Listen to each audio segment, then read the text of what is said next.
નમસ્કાર, હું છું ઉજ્જવલ અને આપ જોઈ રહ્યા છો નિર્ભય ન્યૂઝ. બગદાણા બવાલને લઈ અને હાલ અનેક ચર્ચાઓ થઈ રહી છે.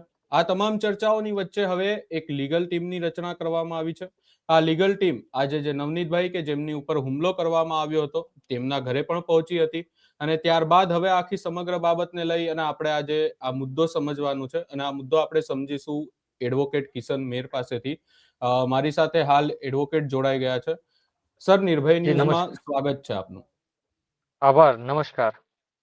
જી સર, આજ આપે આ આખી જે બગદાણા બબાલને લઈ અને નવનીતભાઈના ઘરે ગયા હતા અને ત્યારબાદ જ્યાં એમને મારવામાં આવ્યો હતો એ ઘટના સ્થળે પણ ગયા હતા. આખી જે બાબતને લઈ અને હાલ શું તારણ નીકાળ્યો છે આપે?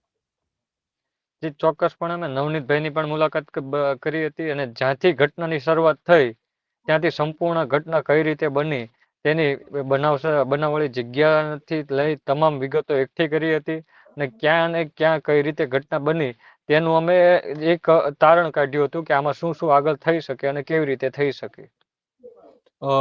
કિશનભાઈ, આ જ્યારે તમે આખું નિરીક્ષણ કર્યું ત્યારે આ ઘટનાને લઈ અને શું થયું, નવનીતભાઈ દ્વારા શું કહેવામાં આવ્યું, આખી ઘટના શું હતી, તમે કઈ સમજાવી શકો છો દર્શક મિત્રોને અને મને?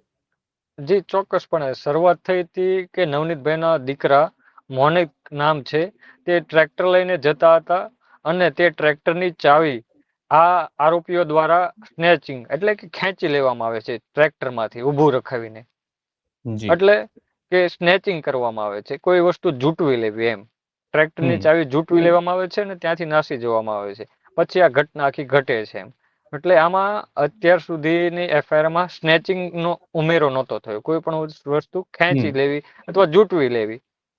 તે ચાવી ખેંચી લીધી છે. હાલમાં પણ એ આરોપી પાસે ચાવી છે. તમામ આરોપીઓ ચાવીનું શું કર્યું છે, બે ચાવી હતી, ચાવીનું શું કર્યું, ક્યાં ફેંકી દીધી, કોઈ એમાં તપાસ થઈ નથી. એટલે અમે એસઆઈટીની ટીમને એવી રજૂઆત કરવાના છીએ ભવિષ્યમાં. અમે અમારા લીગલ ટીમના એક અધર એડવોકેટે રજૂઆત અમારી રેડી કરી છે. તે રજૂઆત કરશે કે આમાં સ્નેચિંગની કલમનો ઉમેરો થાય. તેમજ આ નવનીતભાઈના દીકરા મોનિકને આ જે લોકો સ્નેચિંગ કરી ચાવી આરોપીઓ તેઓએ તેમને પાસે રોયલ્ટી માંગી હતી. એટલે પોતે અધિકારી છે અને લાવો રોયલ્ટી છે કે નહીં, whatever so and so એમ. એટલે ખોટા અધિકારી તરીકેની ઓળખ આપી, ખોટા વ્યક્તિ તરીકેની ઓળખ ઊભી કરી અને આખો બનાવ બન્યો હતો. એટલે ખોટા વ્યક્તિ પોતાની ઓળખ આપી અને બનાવ બન્યો તે અનુસંધાને પણ યોગ્ય કલમનો ઉમેરો કરવા માટે અમારી એસઆઈટીની ટીમને રજૂઆત કરવાની છે. ત્યારબાદ અમે બનાવવાળી જગ્યાએ પણ સ્થળ પર પણ ગયા હતા અને કઈ રીતે આખી ઘટના ઘટી, કઈ કાર કઈ સાઈડથી આવી, રસ્તામાં કેટલા સીસીટીવી આવે છે તે અનુસંધાને અમે યોગ્ય તેમને રજૂઆત કરવાના છે. તમે આ અનુસંધાને આટલા આટલા સીસીટીવી તમે ચકાસો. ચોક્કસ એસઆઈટી તપાસ છે, એસઆઈટી તેની કામગીરી પણ કરતી છે. એમાં અમે કોઈ ડિસ્ટર્બન્સ કરવા માંગતા નથી, પરંતુ અમે યોગ્ય લેખિત રજૂઆત કરવાના છીએ નવનીતભાઈને સાથે રાખીને, નવનીતભાઈને એડવોકેટ તરીકે નવનીતભાઈને હેલ્પફુલ કાયદાકીય રીતે કે ક્યાંક ને ક્યાંક આમાં કોઈ વસ્તુ કાચું ન કપાઈ જાય. કારણ કે શરૂઆતથી જ તે આ પોલીસ તંત્રના પીઆઈ ડાંગર દ્વારા આમાં કાચું કાપવામાં આવ્યું છે. કારણ કે કોઈ વસ્તુ સ્નેચિંગ કરવી, તમે કેમ સ્નેચિંગની કલમ ન લગાડી? કોઈ વ્યક્તિએ ખોટી ઓળખ આપી છે તો તમે શા માટે એને ખોટી ઓળખ આપી તેની કલમ ન લગાડી? આ તમામ મુદ્દાઓનું અમે આજે અભ્યાસ કર્યો છે અને આવનારા દિવસોમાં આ અનુસંધાને અમે સરકારમાં એસઆઈટીની જે રચના થઈ છે તેને અમે રજૂઆત કરવાના છીએ. કિશનભાઈ, આપે વાત કરી કે જે નવનીતભાઈ છે એમના છોકરાની પાસે આ આખી ઘટના ઘટી, સ્નેચિંગ કરવામાં આવી. નવનીતભાઈને મારવામાં આવ્યો એ ઘટના એના બાદ બની કે એના પહેલા બની હતી? એ પહેલા બનેલી ઘટના છે. ટ્રેક્ટરની ચાવી છીનવ્યા બાદ નવનીતભાઈના દીકરાએ એમને ફોન કર્યો તો, પપ્પા ગાડી ટ્રેક્ટરની ચાવી કોઈ વ્યક્તિઓ દ્વારા ખોટી વ્યક્તિઓ રોયલ્ટી માંગી છે એવી ઓળખ આપીને ચાવી લઈને ચાલ્યા ગયા છે. એટલે નવનીતભાઈ સ્થળ પર આવે છે અને ત્યારબાદ એમ કે છે કઈ બાજુ ગયા, તો એ જ પોતાની ચાવી વ્હીકલની ચાવી લેવા તે આગળ જાય છે. કોણ હતું, અધિકારી હતા કે કેમ તે તપાસ કરવા માટે તે જાય છે અને ચાવી ટ્રેક્ટર રસ્તા વચ્ચે પડ્યું હતું. એટલે તે ટ્રેક્ટરને રસ્તા વચ્ચે દૂર કરવું પણ એક વર્ષ જરૂરિયાત હતું. એટલે તે તાત્કાલિક ધોરણે આગળ જાય છે, પણ આગળ જતા આ સંપૂર્ણ ઘટના બને છે. અને આ ઘટના બની બરોબર છે. તેમાં નવનીતભાઈને બે કાર આવે છે. નવનીતભાઈ તે તમામ પોલીસ સ્ટેશનના માત્ર 500 મીટરના અંતરે આ ઘટના બનેલી છે અને બધા વાહનો પોલીસ સ્ટેશનની સામેથી પસાર થયેલા છે. પોલીસ સ્ટેશનનો 360 ડિગ્રી એંગલનો કેમેરો લાગેલો છે. તેમ છતાં આજ દિન સુધી પોલીસે કેમ કોઈ વસ્તુ જાહેર નથી કરતી? આ બે કાર ગઈ છે, આ વાહન ગયું છે, આ તમામ તપાસનો વિષય છે. એસઆઈટી ને તમે એમના જ પોલીસ સ્ટેશનના કેમેરા પણ ચેક કરો, એવી પણ અમારે રજૂઆત કરવાની છે. કિશનભાઈ, એક વાત એવી છે કે આ આખી ઘટનામાં નવનીતભાઈ પહેલાથી જ નામ લઈ રહ્યા છે કે એમને જે મારવામાં આવ્યો એ માયાભાઈના પુત્ર જયરાજ આહિરના ઈશારે આખી ઘટના થઈ છે. એમનું હજી સુધી કોઈ જગ્યાએ નામ નથી આવ્યું. એ વાતને લઈને આપનું આગળ કોઈ પ્લાનિંગ છે કે એની અંદર જયરાજ આહિરનું જે નામ છે ઉમેરવામાં આવે કે એવી કોઈ પણ બાબતે?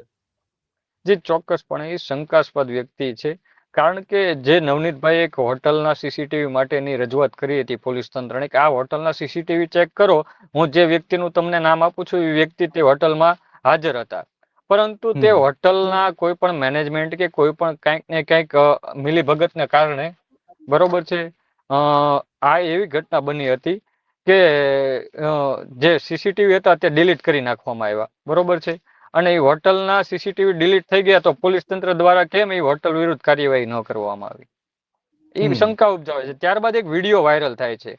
તે વિડીયો એવો વાયરલ થાય છે કે જે જયરાજભાઈના ફાર્મમાં જયરાજભાઈની સાથે આ તમામ આરોપીઓ બેઠા હોય છે, અને તે જ દિવસનો તે જ કપડામાં જે આરોપીઓ મારતા હોય છે એ જ કપડામાં તે આરોપીઓ ત્યાં બેઠા હોય છે.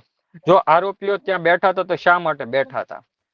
પ્લાનિંગ માટે બેઠા હતા કે માર્યા બાદનો વિડીયો છે? તે તપાસનો વિષય છે. પરંતુ ક્યાંક ને ક્યાંક જો તેમને આ ખોટી રીતે જે વિડીયો બનાવ્યો છે, તેમને વિડીયો મારતાનો વિડીયો ત્યારે પણ એ વોટ્સઅપ કોલમાં કોઈકને દેખાડતા હતા, તો કોને દેખાડતા હતા તે પણ શંકાનો વિષય છે. વિડીયો ઉતારી પહેલા કોને મોકલો તે પણ શંકાનો વિષય છે. વિડીયો જ્યારે ઉતરતો હતો ત્યારે એક વ્યક્તિ ફોન કરીને વાત કરતો હતો, તમે આમ ચાલુ ફોન કે ભાઈ તમે સાંભળજો એમ ફોન લગાડીને, એટલે એને કોને ફોન લગાડ્યો હતો તે પણ શંકાનો વિષય છે. એટલે ક્યાંક ને ક્યાંક આમાં અધર વ્યક્તિઓ ઇન્વોલ્વ છે જે સ્થળ ઉપર નહોતા તે.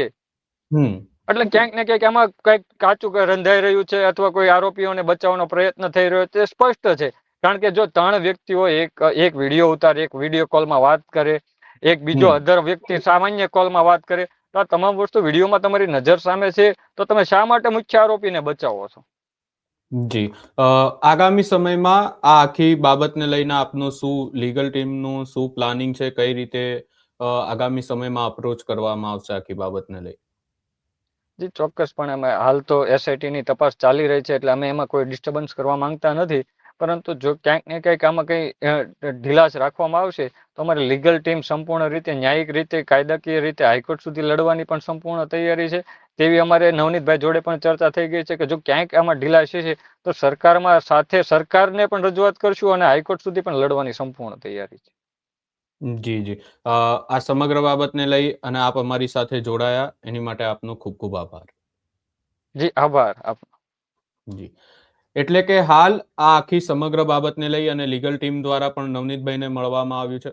ત્યારબાદ આ આખી બાબતને લઈ અને હવે આગામી સમયમાં જે મુખ્ય આરોપી કે જેનું નામ હાલ સામે આવી રહ્યું છે અને જે નવનીતભાઈ દ્વારા પણ જે નિવેદન આપવામાં આવ્યું એટલે કે માયાભાઈ આહિરના પુત્ર જયરાજ આહિર, એમને પણ ક્યાંક ને ક્યાંક આ આખી બાબતમાં શંકાસ્પદ ભૂમિકા જે છે એ જોવાઈ રહી છે. આખી બાબતને લઈ અને હવે જે લીગલ ટીમની રચના કરવામાં આવી છે, લીગલ ટીમ આગામી સમયમાં આખી બાબતની ચકાસણી કરી અને એસઆઈટીને જાણ કરશે.